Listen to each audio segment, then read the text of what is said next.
District one product की तर्ज पर यूपी में वन डिस्ट्रिक्ट वन क्राइम हो रहा है। कृषि कानूनों के विरोध में महापंचायत को संबोधित करने बुलंदशहर पहुंचे आरएलडी के राष्ट्रीय उपाध्यक्ष जयंत चौधरी ने केंद्र और यूपी सरकार पर जमकर जुबानी तीर चलाए। पीएम मोदी पर निशाना साधते हुए जयंत बोले कि बहुत हुआ दाढ़ी साल का सिंगार, अब की बार सत्ता से बाहर। इतना ही नहीं, यूपी की कानून व्यवस्था पर सवाल उठाते हुए जयंत ने कहा कि सीएम जिस डिस्ट्रिक्ट वन प्रोडक्ट की बात करें उसका तो पता नहीं, मगर हाँ, हर जनपद में अपराध कितना बड़ा है वो सब देख रहे हो। मोदी स्टेडियम पर चुटकी लेते हुए जयंत बोले कि स्टेडियम का एक छोर अडानी है, दूसरा अंबानी। वहीं भाजपा समर्थकों पर तंज कसते हुए जयंत बोले कि कुछ लोगों का बताओ कि ट्रेन का किराया 2 गुना हो गया, तो वो बोलते हैं ठीक ही है, ट्रेन में भीड़ कम होगी। पेट्रोल महंगा हो गया तो वो भी अच्छा है, क्योंकि लोग साइकिल चलेंगे और पैदल चलेंगे। गैस महंगी हो गई है तो इससे कम इस्तेमाल करेंगे।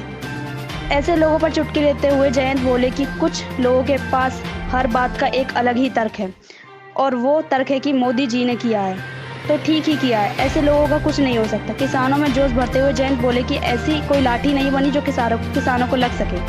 उन्होंने कहा कि सरकार को कृषि कानून वापस लेने होंगे, नहीं तो हम सरकार को ही सत्ता से बाहर कर देंगे। जयंत ने कहा कि हमारी लड़ाई खेत खलियार की है, जबकि उनकी अडानी अंबानी की, और अब खुलकर नजर आता है। जबकि जयंत ने कहा कि मंडी समिति का गठन भी उनके दादा चौधरी चरण सिंह के शासनकाल में ही हुआ था। आपको बता दें कि विपक्षी दल कृषि कानून को मुद्दा बनाकर 2022 की जमीन तैयार करने में लगा है, जिसको लेकर आरएलडी नेता भी यूपी में लगातार महापंचायतों में पहुंचकर किसानों को संबोधित कर रहे हैं। जयंत चौधरी ने विभागवार सरकारी रिक्त पदों की याद दिलाते हुए सरकार से बेरोजगारों से किए हुए रोजगारों के वादे की भी याद दिलाई। बुलंदशहर से अनिल कुमार मीणा की रिपोर्ट। जनसभाओं में इतनी भीड़ उमड़ रही है, सरकार को क्या संदेश देना चाहती है? देखिए, अच्छे संकेत है। किसानों के हौसले को बढ़ाने के लिए हम ये पंचायत के आयोजन कर रहे हैं और किसानों की ताकत बढ़ रही है। सरकार को भी सोचना चाहिए, जब इस तरह के किसान की पंचायत खुद आयोजन हो रहे हैं, खुद लोग आ रहे हैं, अपने संसाधनों से पहुंच रहे हैं, एक आवाज में बोल रहे हैं, एक आवाज में किसान के इन कानूनों को नकार रहे हैं, तो किसानों की बात माननी चाहिए।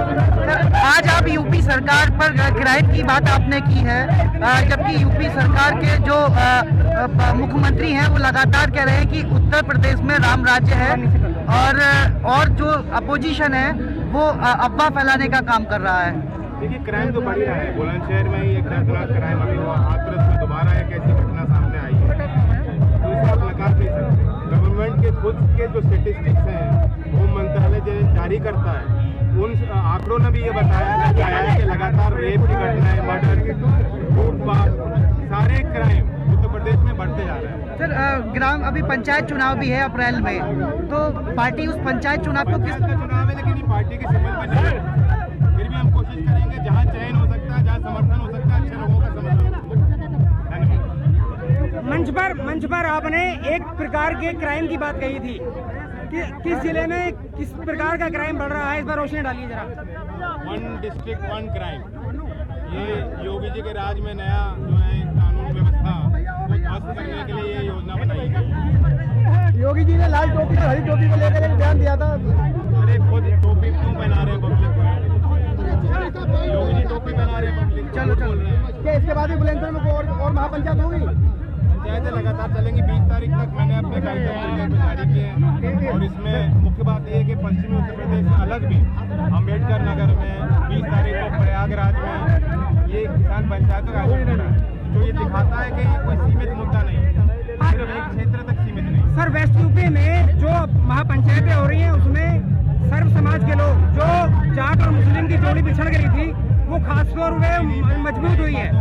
कोई एक जाति का विषय नहीं है, सब जो किसानी से जुड़े हुए लोग आ रहे हैं, वो हिंदू भी है, मुस्लिम भी है, नहीं कम्युनिटी भी दिख रही है। एक मुजफ्फरनगर दंगे के बाद में जाट और मुस्लिम की जोड़ी बिछड़ गई थी। मुद्दे बदल चुके हैं, लोग इकट्ठा हो रहे हैं, भाईचारा एक बड़ा मुद्दा है। लोग चाहते हैं कि तरक्की तभी होगी, बच्चों को नौकरी तब मिलेगी, किसान को भला तब होगा, उस क्षेत्र का भला तब होगा जब वहाँ शांति से लोग रह पाए। तो बीजेपी की कोशिश होती है, आप जानते हैं कि खुद योगी जी बार 2013 पश्चिम में कहीं आते हैं, मीटिंग करते हैं, तो मुजफ्फरनगर की बात जरूर करते हैं। उनके दिमाग में मुजफ्फरनगर का मतलब दंगे से, पश्चिमी उत्तर प्रदेश का आदमी उनकी नज़र में दंगाई है। मेरे नज़र में यहाँ का नौजवान काबिल है, नौकरी के लायक है, वो खिलाड़ी है, वो वैज्ञानिक बन सकता है, वो अफसर बन सकता है, वो अच्छी खेती कर सकता है।